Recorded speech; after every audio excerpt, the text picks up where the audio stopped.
Pemirsa apa kabar? Saya Jonathan membawakan warta berita PTS tanggal 31 Mei. Insiden kebakaran terjadi di sebuah rumah di kota Thoven, Kabupaten Miauli kemarin lusa. Seorang siswa SMA kebetulan lewat dan mendengar ada orang yang meminta pertolongan dari dalam rumah. Tanpa pikir panjang, ia menerobos ke dalam rumah sebanyak 6 kali dan berhasil menopang seorang penghuni berusia 70 tahun keluar dari lokasi kejadian. Untungnya kedua orang tersebut aman setelah dirawatkan di rumah sakit. Asap tebal mengepul keluar, warga pun kebingungan. Namun, pria bertelanjang dada itu nekat keluar masuk lokasi kebakaran. Setelah keluar masuk 6 kali, ia berhasil menggendong keluar pemilik rumah berusia 70 tahun dari lokasi kebakaran. Penyelamat tersebut adalah Lin Yake, siswa SMA Xinghua, Kabupaten Miauli. Petugas pemadam kebakaran melarikan keduanya ke rumah sakit. Pada tanggal 29 pukul 4 pagi lewat, Lin Yake yang sedang hendak membeli sarapan kebetulan melihat kebakaran itu saat ia lewat. Ia berkata bahwa satu-satunya pemikirannya kala itu adalah untuk menyelamatkan orang secepatnya.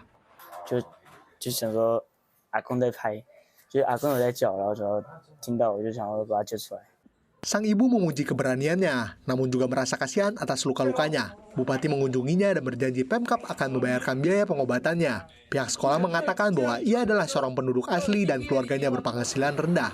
Ia biasa berlatih di tim gulat, tapi gurunya masih berkeringat dingin ketika mendengar bahwa ia keluar masuk lokasi kebakaran.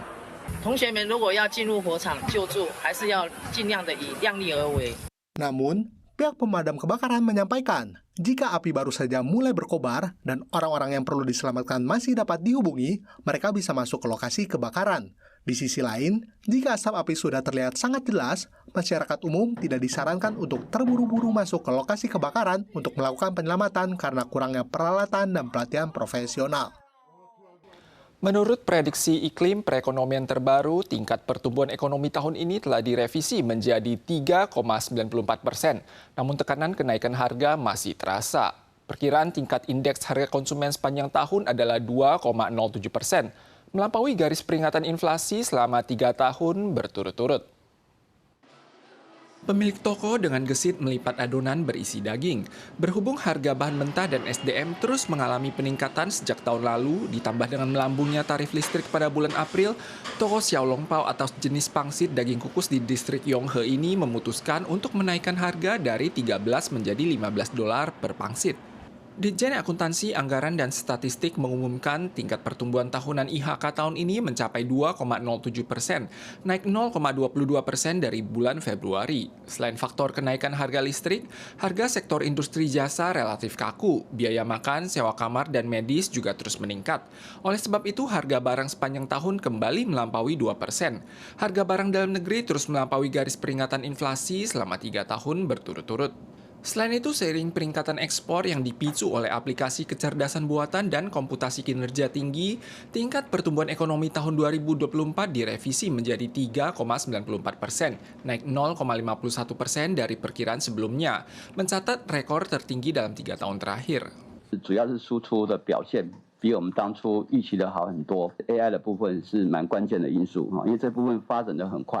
Penyesuaian ini terutama disebabkan oleh performa ekspor yang lebih baik dari perkiraan awal.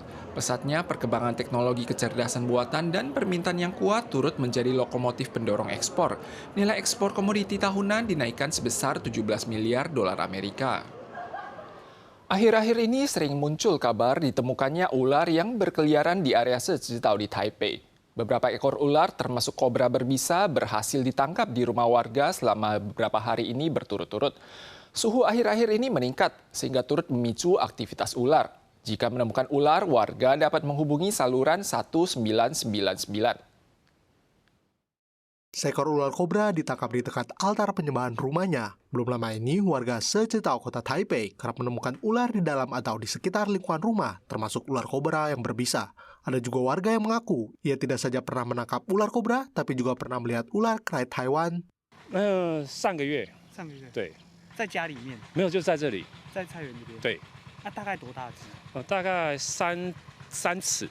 RT setempat menyampaikan, dalam beberapa hari terakhir telah ditangkap 3 ekor ular. Diduga ada yang datang ke Sezetao untuk melepaskan ular ke alam. Namun, karena Sezetao ada di persimpangan sungai, aktivitas ular pun banyak ditemukan. Kenaikan suhu belakangan juga turut meningkatkan aktivitas ular. Sejak Februari, Kantor Perlindungan Hewan telah menerima 5 kasus penangkapan ular di wilayah tersebut.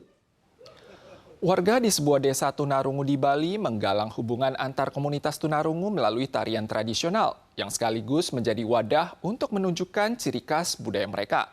Tak hanya sering diundang tampil di berbagai tempat, mereka juga menarik wisatawan dan mendatangkan pemasukan bagi daerah setempat. Jumlah penyandang tunarungu di Desa Bengkala berangsur menurun dalam beberapa tahun terakhir. Jumlah manula berkurang, sementara angka kelahiran menurun. Pada survei yang diadakan tahun 1995, di antara 2.185 penduduk, terdapat 47 orang penyandang tunarungu yang mencakup 2%. Sekarang, di antara 2.876 penduduk, terdapat 40 orang penyandang tunarungu yang mencapai 1,4%. Meskipun demikian, ada kesenian tradisional khas penyandang tunarungu yang masih terus diwariskan, yakni tari Janger Kolok.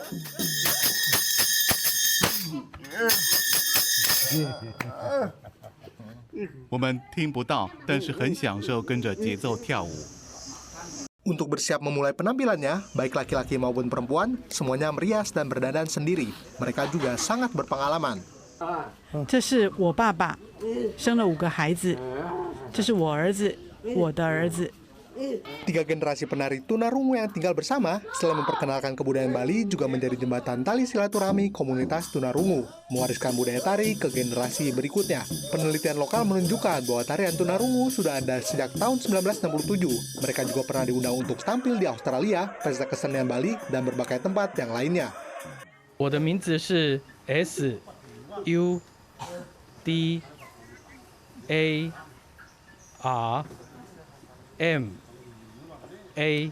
手语名字是大耳朵。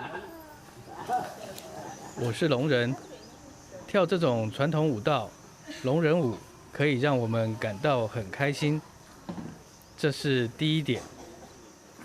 第二点是跳舞可以让外国观光客对我们感到兴趣，愿意来这里旅游，让我们有收入可以应付生活所需，像是买米来吃。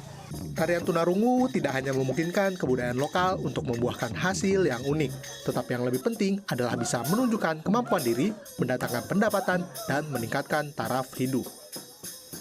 Pemirsa sekalian, sekian Warta Berita dari PTS. Berikutnya, mari kita saksikan Panda di Chengdu, Tiongkok. Kita susul lagi di lain kesempatan. Terima kasih.